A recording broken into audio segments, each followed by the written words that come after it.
두려움은 우리가 살아가는 삶의 가장 무서운 적입니다. 이 두려움은 바깥에서 내 안으로 들어오기도 하지만 내 안에서 일어나서 나를 공격하기도 합니다. 이 두려움을 가만히 보면 동서남북 어느 곳이든 그저 그냥 막 공격해야 되는 그런 하나의 우리들의 적입니다. 이 두려움을 그냥 쉽게 간과해서는 안 됩니다. 두려움을 극복하셔야 됩니다. 두려움을 이기셔야 합니다. 믿음의 사람은 두려움을 이겨야 믿음의 능력을 드러낼 수가 있습니다. 두려움이 우리의 믿음에 굉장한 어려움을 줍니다. 우리의 대적이면서도 이 두려움은 나로 하여금 하나님께 더 가까이 가는데 가지 못하도록 발목을 잡습니다. 또 어떤 일을 이루어 가는 데 있어서 그 일을 하지 못하도록 만들어 버립니다. 그래서 우리는 이 두려움을 반드시 극복해야 합니다. 믿음의 사람은 두려움을 극복할 때에 큰 믿음을 이룰 수가 있습니다. 이 두려움 중에서 가장 큰 두려움은 사람으로 말미암아 오는 두려움입니다. 환경이라든지 또는 재물이라든지 건강이라든지 또 영적인 어떤 그런 부분이라든지 이런 두려움도 크지만 그러나 사람에게서 오는 두려움, 이 두려움은 결국 우리로 하여금 삶을 포기하게까지 만듭니다. 제가 신학대학원을 다닐 때에 일본에서 유학 온 전도사님 한 분과 이야기를 할 그런 기회를 가졌습니다. 우리 반 친구였는데 일본에서 그 당시에 유학을 온다는 건 굉장히 이례적인 일이었습니다. 그래서 제가 가까이 지내면서 어떻게 일본에서 이렇게 한국으로 유학을 왔는지 이야기를 이제 듣게 되었습니다. 그분이 한국에 와서 유학을 하게 된 것은 신앙의 좀 자유를 가지기 위해서, 그리고 한국에 와서 좀 좋은 신학을 배워서 좀 믿음을 키우고, 그리고 그것으로 일본으로 돌아가서 건강한 교회를 세우는 그 일을 위해서 유학을 했다고 그래요. 그분의 이야기를 이렇게 들어보니까 일본에서 예수님을 믿는 분들은 참 많은 핍박을 받는다 그럽니다. 특별히 예수를 믿는 사람은 왕따를 시킨대요. 일본 말로 이지메죠. 왕따를 시킨대요. 아버지가 직장에서 예수님을 믿는 이유로 인해서 왕따를 당하고 아버지는 그 일로 인해서 자살을 하셨다, 그런 이야기를 하더라고요. 그래서 자기는 한국에 와서 신학을 좀 깊이 배우고 좀 더 믿음을 키워서 일본에서 일어나는 크리스찬들에게 일어나는 이 왕따, 이지메, 이걸 능히 극복할 수 있는 그런 신앙인들 키우고 싶어 하더라고요. 그 전사님이 하는 말 중에 이런 말이 있었습니다. 아버지는 직장 내에서 사람들에게 왕따를 당하면서 두려움을 가지기 시작했습니다. 사람들이 함께 하지 않고 식사도 같이 하지 않고 또 일도 같이 하려고 하지 않다 보니까 아버지는 고립되는 자기 자신이 힘에 겨웠고, 그리고 사람에게서 점점 멀어져서 혼자 살아가는 것이 두려웠다는 겁니다. 사람에게서 멀어지는 게 너무 두려웠다는 거죠. 그래서 그 두려움을 이기지 못하고 자살하셨다라는 이야기를 했었습니다. 사람으로부터 오는 이 두려움이 어디 그런 일만 있겠습니까? 오늘 우리가 함께 읽었던 이 말씀에는 이스라엘의 초대 왕 사울에 대한 이야기가 담겨져 있습니다. 이스라엘의 초대 왕이 사울 왕, 그는 사람에 대한 두려움이 많이 컸습니다. 하나님으로부터 버림받았던 그 원인도 결국은 사람에 대한 두려움으로 말미암은 것이었습니다. 오늘 여러분 본문 말씀을 읽으면서 다윗이 가는 곳마다 승리하고 돌아오지 않습니까? 그랬더니 여인들이 나와서 막 이렇게 북치면서 환영을 합니다. 그러면서 노래를 짓지요. 사울은 죽인 자가 천천인데 다윗이 죽인 자는 만만이다. 그런 노래를 합니다.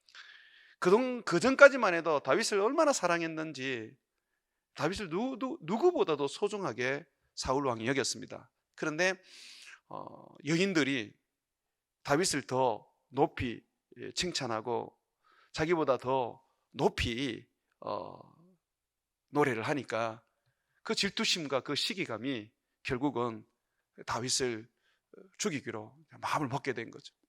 그 마음을 먹으니까 어떻게 됩니까? 그 다음날 종종 자기에게 들어오던 악신이, 귀신이 들어가는 겁니다.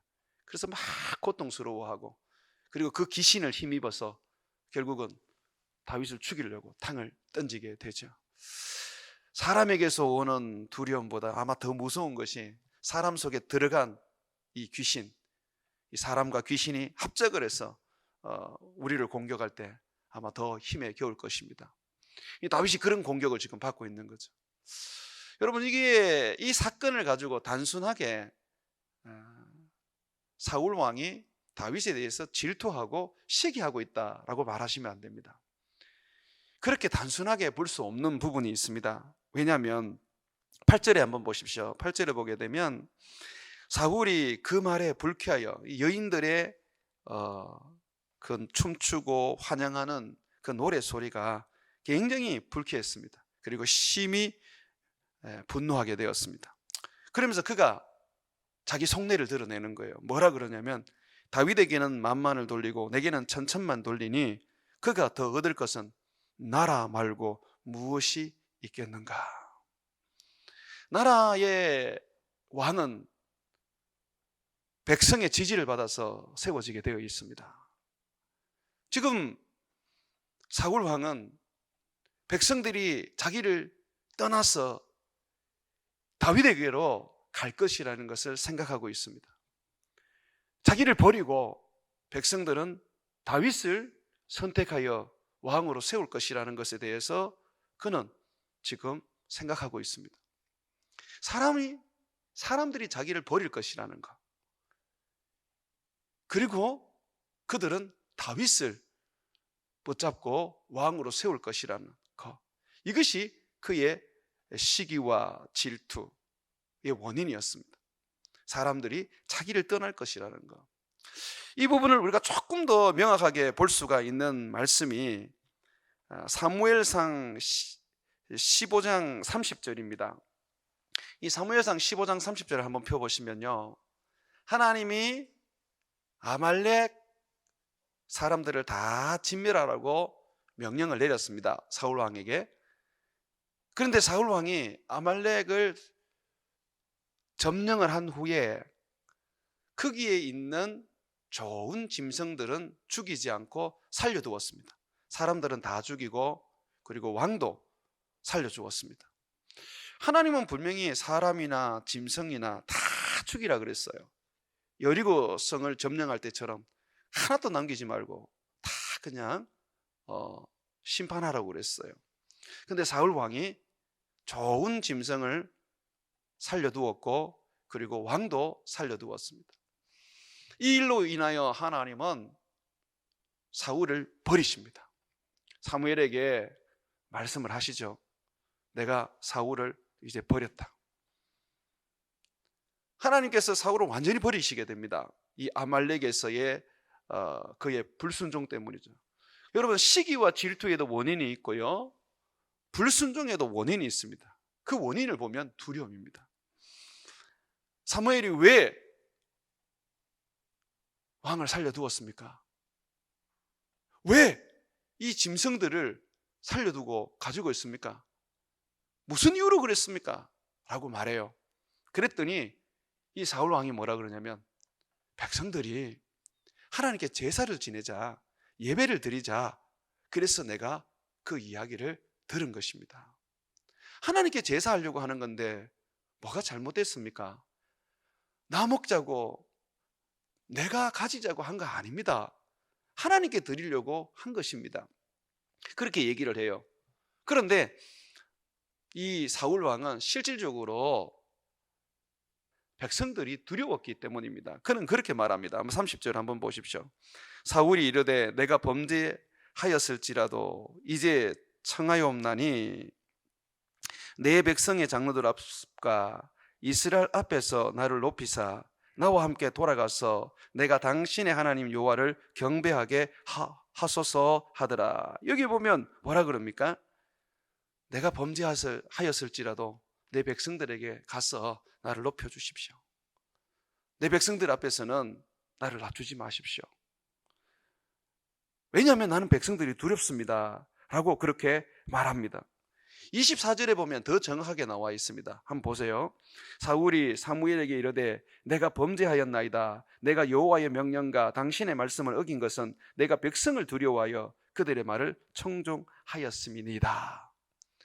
백성들이 자기를 떠날까 봐 두려웠던 거예요. 백성들이 자기를 버리고 다윗을 왕으로 세울까 봐 두려웠어요. 그래서 다윗에게 시기와 질투가 일어났고 하나님의 말씀에 온전하게 순종을 할 수 없었던 것이죠. 백성들의 마음이 떠나버리고 백성들이 등을 돌려버리면 자기의 존재 가치는 없는 것입니다. 사람에 대한 두려움, 나를 떠날까 봐 가지는 이 두려움, 이것은 사울 왕이 가졌던 두려움입니다. 여러분들은 어떠세요? 사람들이 여러분을 떠날까 봐 두려워하지는 않습니까? 여러분 곁에 있는 사람들이 여러분들을 떠나서 등을 돌릴까 봐 무섭지는 않습니까? 주님은 우리가 이러한 두려움 속에 사는 것을 원하지 않습니다. 이러한 두려움이 결국은 나를 망하게 만듭니다. 사람들이 나를 떠날까 봐, 사람들이 나를 버릴까 봐, 사람들이 나를 멸시하고 우습게 여길까 봐 두려워하다 보면 결국 불순종하게 되고 결국 질투하고 시기하게 되며 결국은 하지 말아야 될 일을 하게 됩니다. 사울이 하나님으로부터 처음으로 책망을 듣고 이제 하나님께서 네 나라가 길지 않을 거야 라고 하면서 다른 왕을 세우겠다고 말씀하게 된 그 사건이 있는데, 그 사건은 블레셋과의 전투였습니다. 전쟁에 앞서서 백성들이 다 모였어요. 그러면 하나님 앞에 예배를 드리고 이제 이스라엘 백성들이 전쟁을 해야 됩니다. 예배 드리려고 하는데 사무엘이 오지를 않는 거예요. 일주일을 기다렸는데 사무엘이 오지를 않았어요. 보니까 백성들이 막 흩어지기 시작하는 거예요. 사울 왕이 안 되겠다, 백성들이 다 가버리면 내가 어떻게 전쟁을 치르겠나, 도리어 내가 블레셋에게 당하겠다, 위험하다, 안 되겠다. 그래서 자기가 제사를 주관을 했습니다. 제사를 딱 다 드리고 나니까 그제서야 사무엘이 오는 거예요. 사무엘이 와서 음하게 나무랍니다. 왜 왕이 망령된 일을 행합니까? 이 제사 지내는 일은 왕이 해야 될 일이 아닙니다. 제사장이 해야 될 일입니다. 분명히 율법에 하지 말라는 건데, 하지 말라고 가르쳤는데 왜 당신은 이걸 합니까? 그때에 사울 왕이 그 얘기를 해요. 백성들이 막 흩어지는데 그럼 나보고 어떡하란 말입니까? 흩어지기 전에 빨리 제사를 지내고 백성들이 그 신앙심을 가지고 블레셋과 전쟁해야 되지 않습니까? 이 블레셋과의 전쟁 속에서도 그가 제사장이 아니면서도 제사를 지냈던 이유는 사람들이 흩어질까 봐 그게 두려웠던 거죠.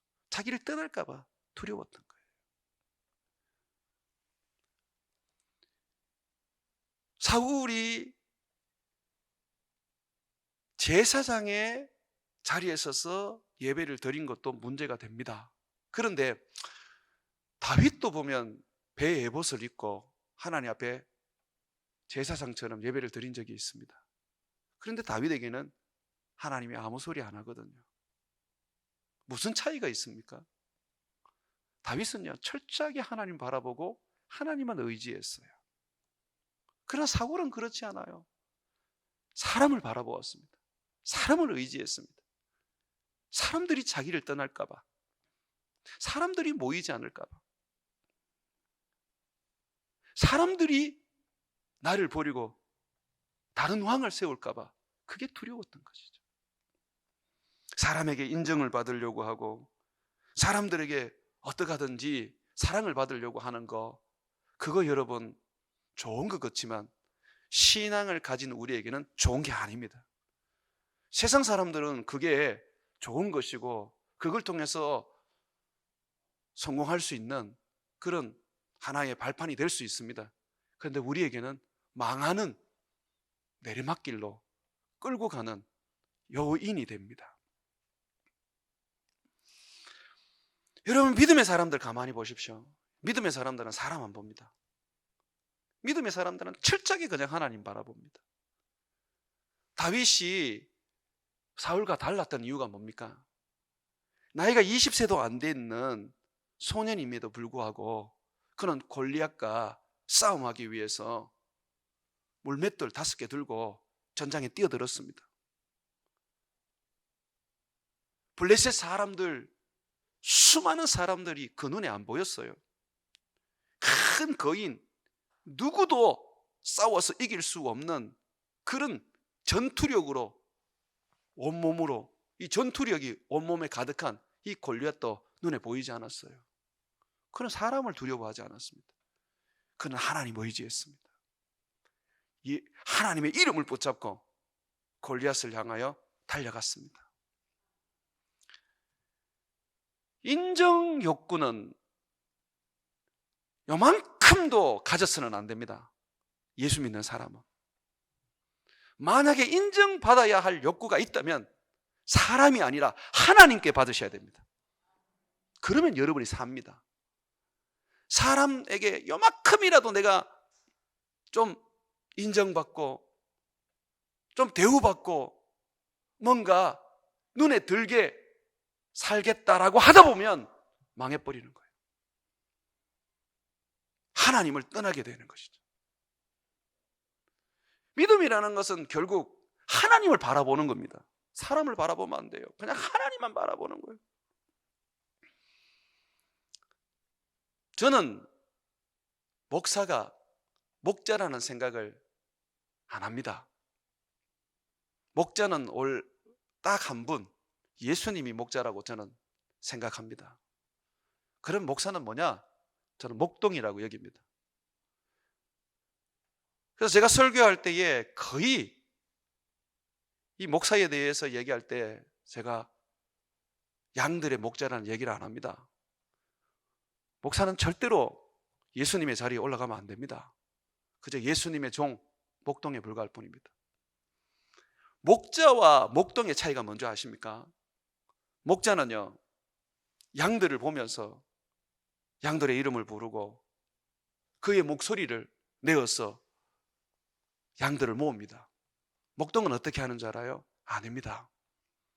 목자가 시키는 대로, 목자가 요구하는 대로 도망간 양이 있으면 잡아오고 또는 저 뒤에서 양들을 몰아가기도 하고 그저 목자의 음성에 따라서 순종을 하는 것입니다. 목동이라는 것은 오늘날 목사의 직위와 똑같습니다. 목사는 성도를 바라보면 안 됩니다. 목사는 오직 그냥 하나님만 바라보고 목회를 하는 겁니다. 우리 주님께서 명령하는 대로, 가르치시는 대로, 주님이 요구하시는 대로 그대로 하는 겁니다. 그러면 때로는 양들이 들어박습니다. 나는 풀을 먹고 싶은데 왜 너는 집을 주냐? 나는 이렇게 가고 싶은데 너는 왜 글로 가느냐? 그냥 들어박습니다. 그때에 그들과 타협해서는 안 됩니다. 주님이 원하시는 대로 풀을 먹이라면 풀을 먹이는 것이고, 이 길로 가라 그러면 이 길로 가는 것입니다. 그래서 목사는 교인들에게 인기를 추구하면 안 됩니다. 교인들에게 인정을 받으려고 하면 안 됩니다. 죄송합니다만은 결국 하나님께 인정을 받아야 하고 하나님께서 요구하시는 대로 살아가야 하는 겁니다. 그게 총이에요. 그게 총. 저는 좋은 목사로 여러분에게 남고 싶지 않습니다. 나중에 제 빗속에 뭔가 새겨 엮는다면 이 말 하나 새겨 엮고 싶습니다. 예수 그리스도의 종이라는 말 새겨 엮고 싶습니다. 그냥 종으로 살다가 그냥 끝내고 싶어요. 그냥 주님 기쁘게 해드리고 주님 바라보고 주님 의지하고 살고 싶어요.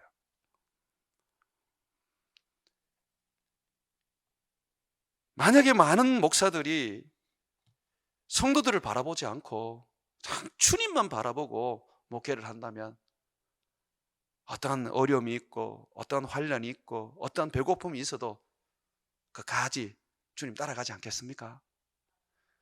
선교지에 여러분 한 가보시면 얼마나 그 선교지가 적박하고 어렵습니까? 선교지뿐만 아니라 오늘날 이 한국 교회, 이 한국 사회에 교회를 개척해 보십시오.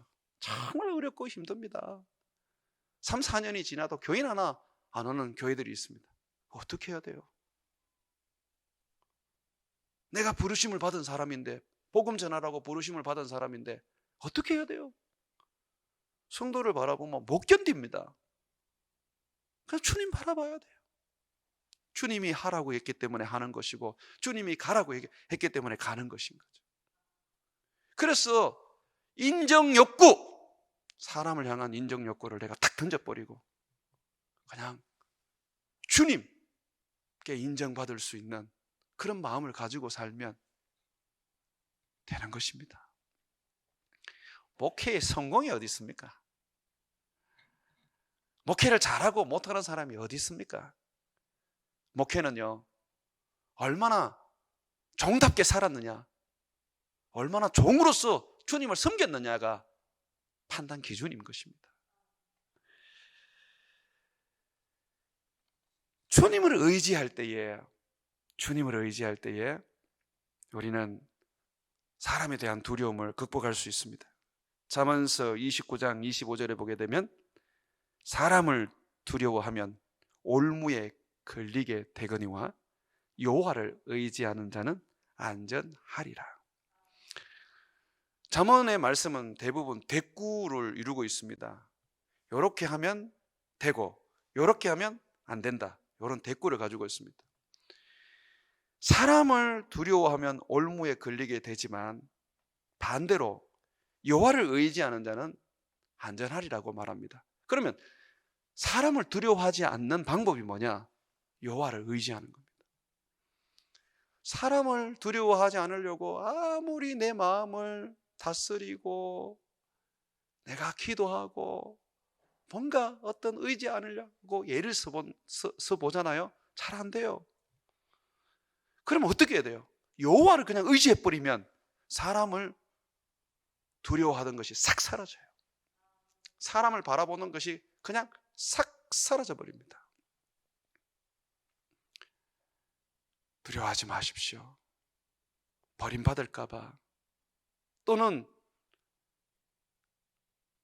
사람들이 내게 등을 돌릴까 봐, 나를 핍박하고 나를 괴롭힐까 봐 두려워하지 마십시오. 하나님이 우리의 구원자시고 하나님이 우리의 아버지십니다.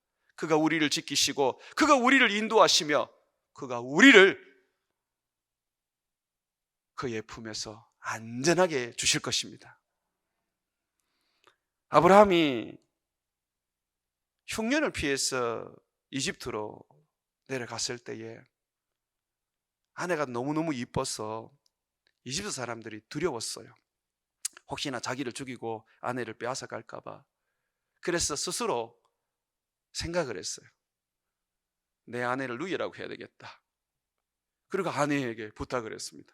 당신도 내 누이라고 말해주세요. 그래서 이집트 내려가서 누이라고 속였습니다.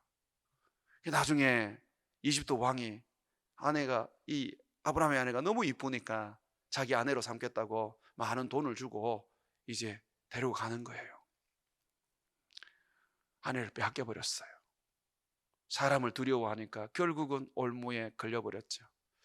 여러분 한번 생각해 보십시오. 만약에 아브라함이 하나님을 의지하고 메소포타미아에서 자기를 불러 가나안 땅으로 이끄신 그 하나님을 붙잡고 그가 하나님을 믿는 믿음으로 아내를 누이라 하지 않고 아내를 아내라 그러면서 이집트로 내려갔다면 어떤 일이 일어났을까요? 죽었을까요? 아내를 빼앗겼을까요? 아닙니다. 하나님께서 아내를 빼앗으려고 하는 사람들을 전부 다 물리쳐 주시고 도리어 거기에서 아브라함을 굉장히 높여 주셨을 것입니다. 여호와를 의지하면 안전하다 그랬는데 여호와를 의지하지 않는 것입니다. 사람을 두려워하지 않고 그 두려움을 극복할 수 있는 이 첫 번째 비결이 바로 여호와를 의지하는 것입니다. 여호와 의지하십시오. 그가 여러분을 보호하실 줄 믿습니다. 늘 하는 얘기지만 사드락과 메삭과 아벳노고가 여호와만 딱 의지하고 왕을 두려워하지 않고 풀문불에 탁 뛰어들었을 때 어떤 일이 일어났습니까? 하나님이 거기 먼저가 계셨습니다. 놀랍게도 하나님은 우리가 고통받는데 우리가 죽는 그 자리에 와 계십니다. 저는 그런 꿈이 있습니다. 주님, 제가 임종을 할 때 꼭 주님 제 옆자리에 계셔 주십시오. 다른 때는 저를 좀 떠나셔도 되는데 내가 임종할 때는 천사도 보내지 말고 주님이 좀 옆에 계셔 주십시오. 주님께서 풀무불 속에도 계셨는데 주님 제 죽음 속에도 함께 해 주십시오. 저는 주님 손잡고 저 천국으로 들어가고 싶습니다. 주님을 의지하는 자, 주님을 믿는 자, 주님은 결코 혼자 버려두지 않습니다. 사저굴에 들어가면 주님이 먼저 들어가 계시고 감옥에 들어가면 주님이 먼저 감옥으로 들어가셔서 우리를 위하여 주님은 우리의 요새가 되어 주시는 것이죠. 자, 또 하나, 사람을 두려워하는 것을 극복할 수 있는 이 성경의 가르침입니다. 뭐냐 하면요, 여호와를 두려워해야 합니다. 우리가 사람이 두려워서 잠 못 이루고 그 사람의 그 두려움 때문에 극단적인 선택을 하는 것은 하나님을 두려워하지 않기 때문에 그렇습니다. 두려움은 두려움으로 이겨낼 수 있습니다. 더 두려워할 수 있는 존재가 있으면요, 아무것도 아니에요. 우리가 사탄이 두렵지만은 극복할 수 있는 이유가 뭡니까? 하나님이 더 두려우니까. 사람이 두렵지만 극복할 수 있는 것은 하나님이 두렵기 때문에 그런 게 아니에요. 하나님이 두려우면요, 다른 모든 것들은 두려움이 있어도 던져버릴 수 있습니다. 질병에 대한 두려움 던질 수 있어요. 물질적인 두려움 던질 수 있습니다. 지금 내 앞에 있는 어떤 환경적인 두려움 던질 수 있습니다. 실패하고 다 잃어버려서 그냥 막막한 상황 속에서 어떻게 살아야 될지 그 두려움 다 이길 수 있습니다. 마태복음 10장 28절에 보게 되면 예수님이 이 부분을 아주 분명하게 가르칩니다. 몸은 죽여도 영혼을 능히 죽이지 못하는 사람들을 두려워하지 말고 오직 몸과 영혼을 능히 지옥에 멸할 수 있는 이를 두려워하라. 우리의 몸과 우리의 영혼을 지옥에 던져서 멸하게 하시는 분이 누굽니까? 하나님입니다. 하나님이 두려워야 되는 거죠. 우상 앞에 절하지 않을 수 있는 그 담대한 믿음 어디서 나옵니까? 하나님을 두려워하는 믿음에서 나오는 것입니다. 성경은 하나님을 두려워하는 것을 여호와를 경외하는 삶이라고 말합니다. 그래서 우리들에게 대어놓고 말합니다. 너희가 세상에 대해서는 두려워할 필요가 없다. 사탄에 대해서도 사람에 대해서도 두려워하지 말아야 한다. 그러나 하나님은 두려워해야 된다. 너희가 두려워해야 될 대상은 딱 한 분 계신다. 바로 하나님이다. 그런데 우리들의 신앙을 가만히 보면 하나님은 좀 무섭고 사탄은 두렵지요. 하나님은 좀 무섭고 사람은 두렵지요. 이것이 잘못된 신앙이라는 거예요. 이 신앙을 바꾸어 가야 합니다. 믿음이 깊으면 깊을수록, 하나님을 사랑하면 사랑할수록 하나님과의 관계 속에서 우리는 두려움을 가져야 됩니다. 두려움이 있어야 죄를 짓지 않으려고 예를 씁니다. 두려움이 있어야 하나님의 말씀 앞에 순종하려고 마음을 다합니다. 두려움이 없기 때문에 그냥 죄를 지어도 미안합니다 하고 그냥 아무렇지도 않게 그냥 회개도 아닌 그런 이야기를 한번 던져버리고 맙니다. 여러분, 하나님 그런 분이 아닙니다.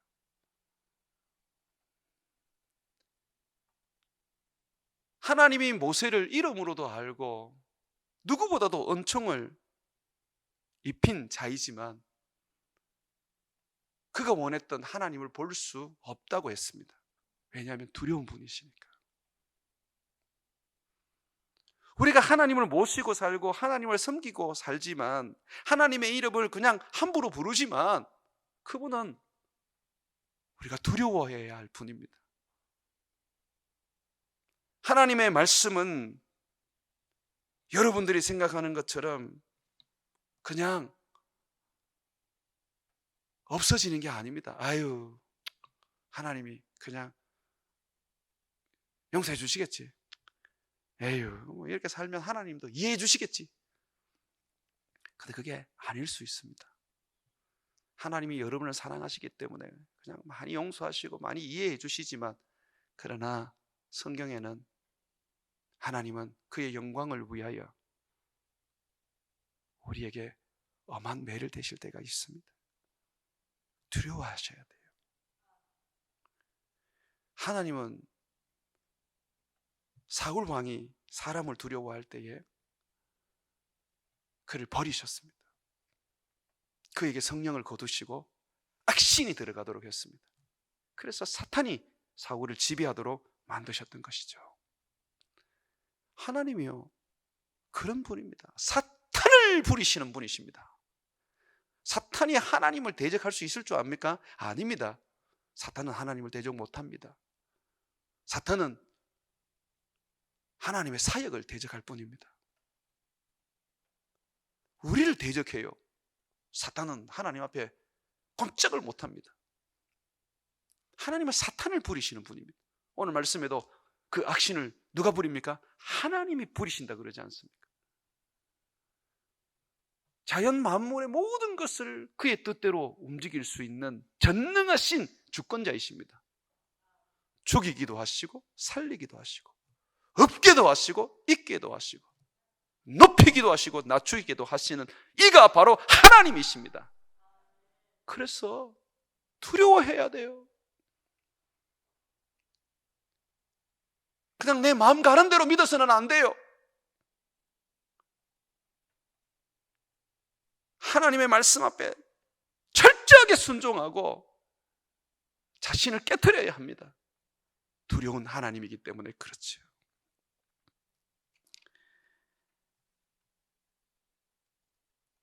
사람을 두려워하지 않고 그 두려움을 극복할 수 있는 또 하나의 비결이 있습니다. 뭐냐면요, 우리 속에 있는 이 약한 자존감을 강한 자존감으로 만들어야 돼요. 자존감이 약하면 사람을 두려워할 수밖에 없습니다. 믿음의 사람도 마찬가지예요. 믿음으로 말미암아 살아가는 우리가 너무 약한 자존감 속에 살다 보면요, 사람이 두렵고 세상이 두렵고 믿음이 자라지가 않습니다. 이스라엘 백성들은 모세를 통해서 이집트에 행하시는 하나님의 이 10가지 무서운 재앙을 봤습니다. 눈에도 구름 기둥, 불 기둥이 항상 보였습니다. 만나와 메추라기로 반석에서 솟아서 나오는 물로 광야 생활을 했던 인생들이었습니다. 늘 기적을 달고 다니던 사람들이었어요. 그런데 그들이 가나안 땅을 정탐했을 때에, 그 정탐에서 돌아왔을 때에 이런 보고를 했어요. 가나안 사람들은 정말 크고, 그리고 거인도 있더라. 성읍도 얼마나 큰지 우리가 그 사람들에 비하면 메뚜기 같다. 정말 약한 자존감이죠. 하나님을 그렇게도 보았는데, 그만큼 이적과 기적을 보았는데도 이 약한 자존감을 벗어내지를 못했던 거죠. 결국은 그들은 그 자신들이 구원을 얻었다는 것을 몰랐습니다. 그러나 반면에 같이 정탐꾼 중에 있었던 여호수아와 갈렙은 다르게 말했습니다. 자존감이 참 강했어요. 아니다, 저들은 우리의 밥이다. 우리가 칼 한 자루 제대로 갖추고 있지 않아도 능히 저 가나안 땅을 점령할 수 있다라고 말했습니다. 왜 그렇게 할 수 있다고 그랬습니까? 거기에 이유가 있었습니다. 하나님이 우리와 함께 하신다면 이라고 말했어요. 여러분, 강한 자존감을 세우는 방법은 딱 하나입니다. 하나님이 나와 함께 한다는 걸 믿어야 됩니다. 믿습니까? 이거 안 되는 사람은 절대로 강한 자존감 못 가집니다. 하나님이 나와 함께 하신다, 하나님이 나와 함께 하신다, 하나님이 나와 함께 하신다는 사람들은요, 잠시 실패를 맛보고 잠시 어려움을 경험하지만은 다 그거 극복해냅니다. 세상의 권력자들, 세상의 능력자들을 우습게 여깁니다. 내 밥이야 라고 여깁니다. 나는 뭐든지 할 수 있어, 내게 능력 주시는 자 안에서 나는 할 수 있어, 하나님이 나와 함께 한다면 나는 될 수 있어 라고 하거든요. 기도를 해도 하나님이 함께 하는 사람은요, 확신을 가지고 기도합니다. 하나님이 응답하실 거야. 아니, 응답하셔. 약한 자존감을 가지고 있는 이유가 뭐냐면, 내가 새로운 피조물이라는 것을 믿지 않고, 내가 예수 그리스도로 말미암아 구원을 얻었다는 것을 믿지 않는 거예요. 내게 성령을 주셨고 하나님이 나와 함께 한다는 것을 믿지 않는 거예요. 하나님이 나와 함께 하신다. 내가 주님 붙잡고 사는데 내가 약해질 이유가 무엇입니까? 옛날에 약했던 그 모습들, 병들었던 모습들, 죄악된 모습들은 예수 그리스도와 함께 다 십자가에 못 박아버리고 그리스도로 말미암아 새로운 피조물이 되었습니다. 이제 내가 하나님과 함께하는 하나님의 자녀입니다. 그러면 당당할 수 있어요.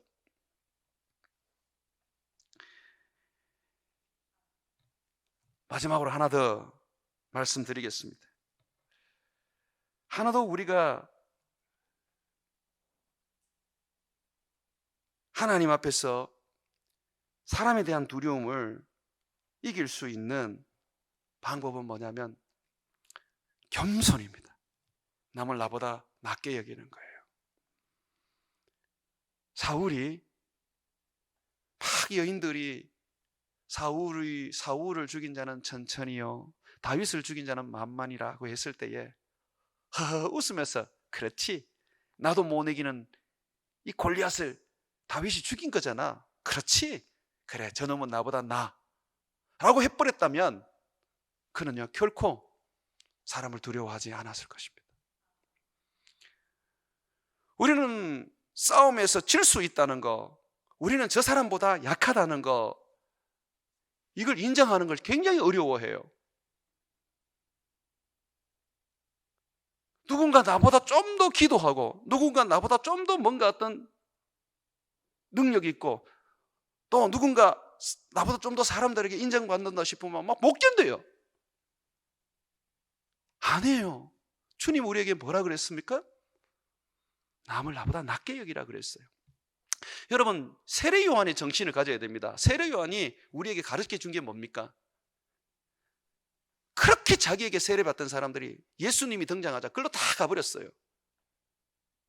그때 그가 뭐라 그랬습니까? 예수님은 흥하여야 하겠고 나는 쇠하여야 하리라. 나는 망해도 돼요. 나는 낮아져도 돼요. 하나님이 세우신다면, 하나님께서 높이신다면, 하나님이 그의 일을 한다면 나는 뒤로 물러나도 돼요. 오직 주님만 영광을 받으십시오. 주의 뜻을 위하여 주께서 이루신 일들 이루시옵소서 라고 할 수 있어야 한다는 것입니다. 사랑하는 여러분, 겸손이 뭡니까? 겸손은 자기를 낮추는 것입니다. 제가 이것을 좀 더 쉽게 설명을 해드리겠습니다. 겸손은요, 십자가에 자기를 못 박는 겁니다. 그냥 못 박아 버리면 돼요. 나는 없다. 내 안에 예수님이 계신다. 나는 죽었다. 내 안에 예수님이 사신다.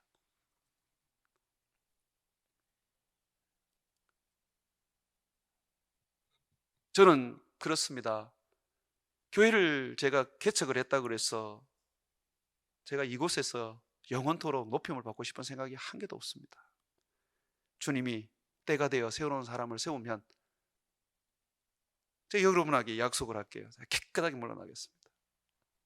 그게 내 운명입니다. 내가 바라봐야 될 것은 이 교회가 아닙니다. 주님 걸어가신 그 십자가의 길이고, 내가 붙잡아야 할 것은 여러분들이 아닙니다. 나를 위하여 죽으신 예수님입니다. 사랑하는 여러분, 예수님만 바라본다면, 예수님의 십자가만 생각한다면 낮아질 수 있습니다. 양보하십시오. 다른 사람이 나보다 잘하면 주십시오. 다른 사람이 인정을 받거든 그 자리 세워주십시오. 여러분, 안 하셔도 됩니다. 우리는 그냥 아침에 생겼다가 해가 뜨면 사라지는 만나와 같은 존재여야 합니다. 만나를 먹으면서도 만나와 같은 존재가 되지 않으면 안 돼요. 누군가가 등장하면 그냥 사라져야 돼요. 그는 흥하여야겠고 나는 쇠하여야 된다. 만약에 이것이 되면요, 우리 교회나 우리 가정이나 우리 한국교회는 미래가 있습니다. 목사님들도 자기가 세웠다고 끝까지 붙잡고 안 내놓고, 선교지에도 가면 처음 선교했었던 이 선교사님들이 60, 70이 돼도 계속 한다고 안 내놓고 자기가 붙잡고 있는 거죠. 그러니 선교도 망하고 교회도 망하는 거예요. 사랑하는 여러분, 세례 요한의 정신을 가지셔야 됩니다. 한번 따라 합시다. 주님은 흥하여야겠고 나는 쇠하여야 하리라. 우리는 날마다 망하는 길로 걸어가는, 영적으로는 흥하는 길이지만 내 자신을 낮추는 그런 길로 걸어가는 그런 인생을 살아가기를 주의 이름으로 축원을 드립니다.